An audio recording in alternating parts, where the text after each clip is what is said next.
पशुओं की अलग अलग बीमारियां, उनके इलाज और उस दौरान इस्तेमाल होने वाली विभिन्न प्रकार की दवाइयों के बारे में जानना कितना जरूरी है, इसका पता आप इस बात से लगा सकते हैं कि ज्यादातर केस में पशुपालक भाई को नुकसान पशुओं की बीमारी के कारण नहीं, बल्कि गलत इलाज और ज्यादातर केस में देरी से इलाज के कारण होता है। और एक पशुपालक के तौर पर यह कितना जरूरी हो जाता है कि आप अलग अलग बीमारियां और उनसे जुड़ी दवाइयों के बारे में जानें, ताकि जरूरत पड़ने पर आप उनका इस्तेमाल कर अपनी पशुओं को स्वस्थ रख सकें। अक्सर दवाइयों को लेकर बड़ा कंफ्यूजन रहता है, क्योंकि एक तो उनके नाम बहुत जटिल होते हैं, दूसरा यह समझ में नहीं आता है कि किस दवा का इस्तेमाल कब करना है, कौन कौन सी सावधानियां रखनी है और कितनी मात्रा में दवा का इस्तेमाल करना है। तो दवाओं को लेकर इतना परेशान नहीं होना है। हम लोग इस वीडियो में और आने वाले इस सीरीज के अन्य वीडियो में दवाओं को एकदम अच्छी तरह से समझेंगे, एकदम आसान भाषा में समझेंगे कि जो रोजमर्रा के जीवन में फार्म्स पे इस्तेमाल होने वाली दवाएं हैं, उनका इस्तेमाल कैसे करना है, कौन कौन सी दवाएं हैं, किस बीमारी में इस्तेमाल करना है, कौन कौन सी सावधानियां रखना है। हर एक बात को हम लोग विस्तार पूर्वक और एकदम आसान भाषा में समझेंगे।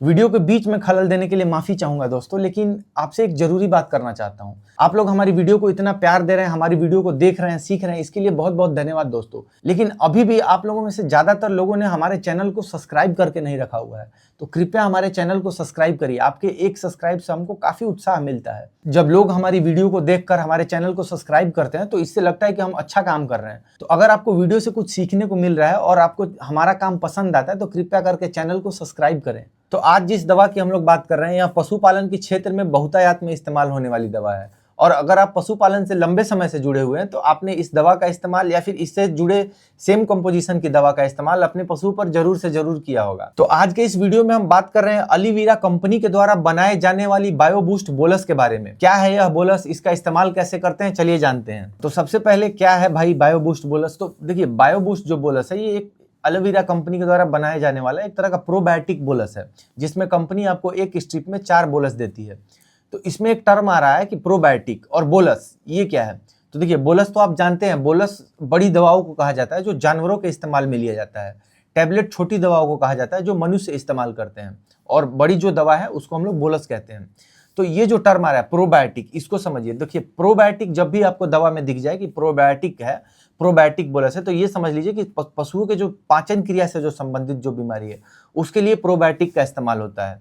एक्चुअली प्रोबायोटिक एक तरह के गुड बैक्टीरिया होते हैं जो कि आप जो पेट से संबंधित जितने भी समस्याएं होती है, पाचन क्रिया से संबंधित, भूख न लगना, पीएच का गड़बड़ा जाना, उसमें प्रोबायोटिक बोलस का इस्तेमाल किया जाता है। तो जानवरों के रूमन में पहले से ही अच्छे बैक्टीरिया मौजूद होते हैं, तो जो माइक्रोफ्लोरा है वो, तो जब भी हम लोग प्रोबायोटिक का इस्तेमाल करते हैं तो ये अच्छे बैक्टीरिया होते हैं जो कि जाके जो जानवरों के रूमन में जो पहले से जो अच्छे माइक्रोफ्लोरा हैं उनको मजबूती प्रदान करते हैं, उनको मजबूत करते हैं, उनकी संख्या में बढ़ोतरी करते हैं, ताकि जो पाचन क्रिया का काम है वो अच्छे ढंग से हो सके। तो बायोबूस्ट बोलस का जो मुख्य काम है वो यही है कि जो माइक्रोफ्लोरा जो जानवर के पेट में पहले से उनको मजबूत करना, उनकी संख्या में बढ़ोतरी करना, और जो पीएच है जो रूमन का उसको स्थिर बना के रखना। अब समझते हैं कि बायोबूस्ट बोलस का उपयोग कहाँ कहाँ किया जाता है।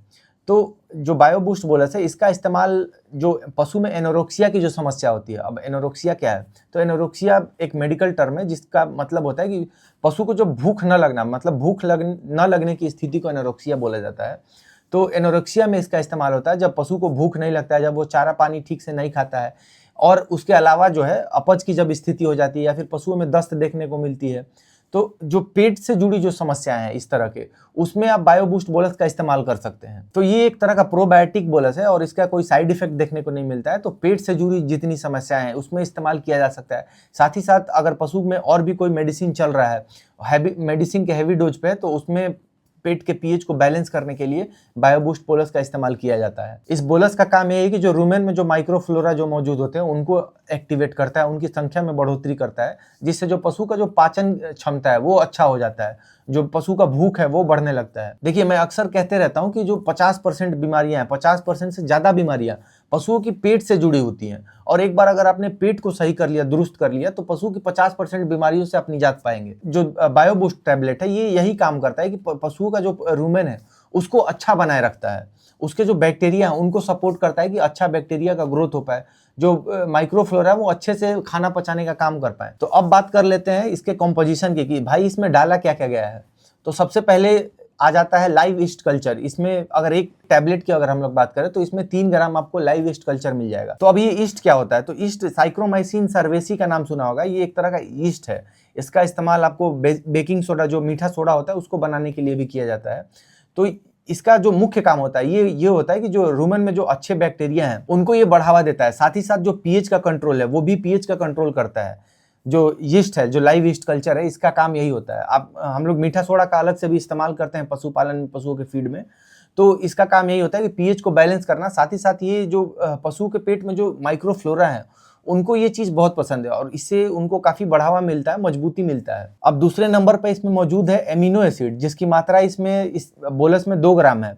तो ये जो एमिनो एसिड है ये स्मॉलेस्ट यूनिट ऑफ प्रोटीन होता है। मतलब जो प्रोटीन जो पशुओं को चाहिए होता है ये एमिनो एसिड से ही मिलके बना होता है। तो ये जो एमिनो एसिड है इसका काफी इस्तेमाल है। ये प्रोटीन सिंथेसिस में मदद करता है। जो मिल्क प्रोडक्शन होता है इसमें इसका काफी इस्तेमाल होता है। अब देखिए एमिनो एसिड्स भी बहुत प्रकार के होते हैं। यहाँ पे ये मेंशन नहीं किया गया है कि कौन कौन से एमिनो एसिड्स का इस्तेमाल किया गया है। तो देखिए कोई भी जो कंपनी होती है ये दवाओं के बारे में जब बताती है तो ये अपने कंपोजिशन बता देती है अच्छे से, लेकिन इंग्रेडिएंट्स नहीं बताती। इंग्रेडिएंट्स जो होता है ये किसी भी कंपनी के लिए ट्रेड सीक्रेट होता है। तो एमिनो एसिड्स की जो हम लोग बात कर रहे हैं ये भी अलग अलग तरह के होते हैं। लाइसिन है, मिथोनिन है, हिस्टिडीन है।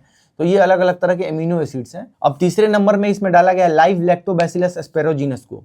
अब ये बैक्टीरिया होता है। अब जो इसका कल्चर जो यूज हुआ है ये हुआ है 20 CFU। अब CFU क्या होता है? तो CFU का मतलब होता है कॉलोनी फॉर्मिंग यूनिट। जैसे हम लोग किलो में जब चीज़ों को लेते हैं तो उसको दर्शाते हैं ना कि इतना किलो है। किसी भी चीज़ में अगर हम लोग फीड में समझ लीजिए गेहूं मिलाते हैं तो हम लोग बताते हैं कि इतना किलो डाला गया है। तो ऐसे ही जब बैक्टीरिया का ये यूनिट है, बैक्टीरिया का जो काउंट होता है वो इसमें निकलता है CFU में, कॉलोनी फॉर्मिंग यूनिट। यानी इसका जो कल्चर है इसमें 2 crore CFU colony forming unit bacteria का इस्तेमाल किया गया है। अब ये जो लैक्टोबैसिलस एस्पेरोजीनस जो बैक्टीरिया इसमें डाला गया है इसका जो काम होता है ये होता है कि कार्बोहाइड्रेट को ये अच्छे से तोड़ता है और तोड़कर लैक्टिक एसिड में बदलना इसका काम होता है। अब चौथे नंबर में इसमें इस्तेमाल हुआ है लीवर एक्सट्रैक्ट का, जिसकी मात्रा पर बोलस 5 mg है, मिलीग्राम। अब ये जो लीवर एक्सट्रैक्ट है ये क्या होता है? तो देखिए लीवर एक्सट्रैक्ट असल में जो होता है ये हेल्दी जो पशु होते हैं उनके लीवर से एक्सट्रैक्ट किया जाता है और एक प्रोसेस होता है एंजाइमेटिक हाइड्रोलिसिस करके, उसके जरिए जो हेल्दी लीवर होता है उसमें से इसको एक्सट्रैक्ट किया जाता है। और ये जो लीवर एक्सट्रैक्ट है ये काफ़ी मतलब हेल्दी होता है। इसमें जो vitamin B12, folic acid, iron की मात्रा बहुत ज़्यादा होती है, तो इसीलिए इसका इस्तेमाल किया जाता है। जब पशु में एनीमिया हो जाता है, जो एनीमिया होता है जिसमें जो रेड ब्लड सेल्स है उसका काउंट घट जाता है, तो उस समय भी इसका इस्तेमाल किया जाता है लीवर एक्सट्रैक्ट वाली दवाओं का। तो लीवर एक्सट्रैक्ट का एक तो ये हो गया कि ये जो अलग अलग खनिज लवण है ये भरपूर मात्रा में इसमें मौजूद होते हैं। विटामिन B12, जो फॉलिक एसिड और आयरन, ये सारी चीजें इसमें भरपूर मात्रा में मौजूद होती हैं। साथ ही साथ जो रोग उत्पन्न करने वाले अलग जीवाणु हैं उनको भी यह कम करता है और ओवरऑल जो पशु का इम्यूनिटी है उसको मजबूत करने में भी इसका इस्तेमाल होता है। अब 5वें और आखिरी नंबर पे इसमें लिखा गया है एक्सीपिएंट्स। तो एक्सीपिएंट्स का मतलब क्या होता है? तो देखिए कोई भी जो बोलस होता है तो आप देखते हैं जो वो फॉर्म में मौजूद है, जैसे उसका रंग कैसा है, उसका जो मिठास है उसमें वो कैसा है, जो बांधने के लिए जो चीज़ों का इस्तेमाल किया गया, मतलब दवाओं को आपस में बांधने के लिए, जो दवाओं का जो सेल्फ लाइफ बढ़ाने के लिए जो चीज़ों का इस्तेमाल होता है, इसको हम लोग बोलते हैं एक्सीपिएंट्स, अनुपूरक। तो ये वही है, ये इनएक्टिव सब्सटेंस होते हैं। इनकी जो दवाओं की गुणवत्ता है उससे इनका लेना देना नहीं होता, बल्कि ये दवाओं को सुरक्षित रखने के लिए, लंबे समय तक टिकाए रखने के लिए, उनका रंग, उनका मिठास, ये सारी चीज़ों के लिए ये जिम्मेदार होते हैं। अब आप ये समझ गए इसका कंपोजिशन क्या है और इसका इस्तेमाल कब करते हैं। अब बात कर लेते हैं कि इसका डोज क्या होता है, पशुओं को इसको देना कैसे है। तो देखिए जो बड़े जानवर है, जो 400-500 किलो के ऊपर के जो जानवर हैं, इनमें आप 1 से 2 गोली पर डे इनका इस्तेमाल कर सकते हैं। 1 गोली सुबह दे दीजिए, 1 गोली शाम दे दीजिए। और जो छोटे जानवर हैं उनमें आप इसका आधी गोली का इस्तेमाल 1 दिन में कर सकते हैं। दिन में आप एक बार छोटे जो काफ हैं या फिर जो बकरी हैं, सीप हैं, इस तरह के जानवर में आप आधी गोली का इस्तेमाल कर सकते हैं। आप इसका इस्तेमाल जैसे बाकी दवाएं देते हैं आप ओरली आप इसको अपने पशुओं को दे सकते हैं। गाभिन पशुओं में भी इसका इस्तेमाल आप कर सकते हैं। तो इसका जो है ये कोई साइड इफेक्ट देखने को नहीं मिलता है और जो पशुओं के जो पेट में जो अच्छे बैक्टीरिया, जो माइक्रोफ्लोरा मौजूद हैं, उनमें ये अच्छा काम करता है। पशुओं की जो भूख है वो बढ़ जाती है, साथ ही साथ जो पशुओं का फीड इंटेक है वो भी बढ़ जाता है। तो आप इसका इस्तेमाल इन सारी चीज़ों में कर सकते हैं। बायोबूस्ट बोलस मार्केट में नहीं मिल रहा है, तो और भी कई कंपनी है जो अच्छा प्रोबायोटिक्स बनाती है। टेक्नोबेट फार्मा है जो डाइजोसेक नाम से बनाती है, जो इसका बोलस है वो आप कर सकते हैं। इंटास बनाती है इकोटास नाम से, एलेम्बिक फार्मा बनाती है रूमन एफएस के नाम से। तो इन सारी चीज़ों का भी आप इस्तेमाल कर सकते हैं। इसमें भी अच्छी मात्रा में प्रोबायोटिक्स मिल जाएगा आपको। तो ये सारी जो अभी मैंने आपको दवाएं बताई, इनका आप इस्तेमाल पशु में भूख बढ़ाने के लिए कर सकते हैं, फीड इंटेक बढ़ाने के लिए कर सकते हैं। तो पशु अगर चारा ठीक से नहीं खा रहा है, उसके पेट पेट में गैस बन रही है या फिर जो गोबर है वो अच्छा नहीं निकल रहा है, तो बायोबूस्ट है, डाइजोसैक है, इकोटास है, रूमन एफएस है, ये सारी दवाओं का आप इस्तेमाल इसमें कर सकते हैं। कोई एक कंपनी का दवा उठाइए और इसका इस्तेमाल आप अपनी पशुओं में कीजिए, आपको अच्छा परिणाम देखने को मिलेगा। तो ये तो बात हो गई बायोबूस्ट बोलस के बारे में कि भूख न लगने की स्थिति में आप कौन कौन सी जो टैबलेट है इसका इस्तेमाल कर सकते हैं। इसके अलावा कुछ प्राकृतिक उपचार भी हैं जिसका इस्तेमाल आप कर सकते हैं। प्याज और लहसुन ये जो है ये पशुओं के लीवर को मजबूत भी करता है और भूख बढ़ाने का भी काम करता है, तो आप इसका इस्तेमाल कर सकते हैं। अब इसको देना कैसे है इसकी बात कर लेते हैं। तो देखिए, जो प्याज है आप इसको अच्छे से पीस लीजिए, मिक्सी ग्राइंडर में अच्छे से इसको पीस लीजिए और कपड़े में छान के इसका जो रस होता है वो रस को निकाल लीजिए। और रस में अगर आप चाहें तो 2-3 जो नींबू होता है उसको अच्छे से निचोड़ लीजिए, क्योंकि नींबू जो है ये पशुओं के पेट के लिए काफी फायदेमंद होता है। और अगर आप ऐसे जाके पशुओं को देंगे तो पशु इसको उठाएगा नहीं, क्योंकि जो प्याज का जो तीखा गंध है वो पशु इसके कारण उसको डायरेक्ट ले नहीं पाता। तो इसमें आप क्या कर सकते हैं, इसमें गुड़ का पानी आप मिला लीजिए, गुड़ का पानी मिलाकर और तब आप अपने पशुओं को देंगे। आप या तो आप पाइप के माध्यम से डायरेक्ट पशुओं के पेट में डाल दीजिए, अन्यथा आप क्या कर सकते हैं, आप इसको फीड में मिक्स कर दीजिए, तो ये पशु आराम से उठा लेगा। प्याज के अलावा जो सूखा आंवला है या फिर जो मट्ठा है जो दूध से हम लोग निकालते हैं, तो इन सभी का भी इस्तेमाल पशुओं के पेट पे अच्छा देखने को मिलता है। तो इन सारी चीज़ों का भी आप इस्तेमाल कर सकते हैं जब पशु के जो पेट से जुड़ी जो समस्या है उनको दूर करने के लिए। तो ये बातें हो गई बायोबूस्ट बोलस के बारे में। इसी तरह से आगे भी हम लोग डेयरी फार्म में इस्तेमाल होने वाली सामान्य दवाओं के बारे में चर्चा करते रहेंगे। इसी तरह से सीखने का कार्यक्रम जारी रखिए, अपने पशु से प्रेम करते रहिए। मैं आपको मिलता हूं पुनः अगले वीडियो में। इस वीडियो को देखने के लिए बहुत बहुत धन्यवाद दोस्तों।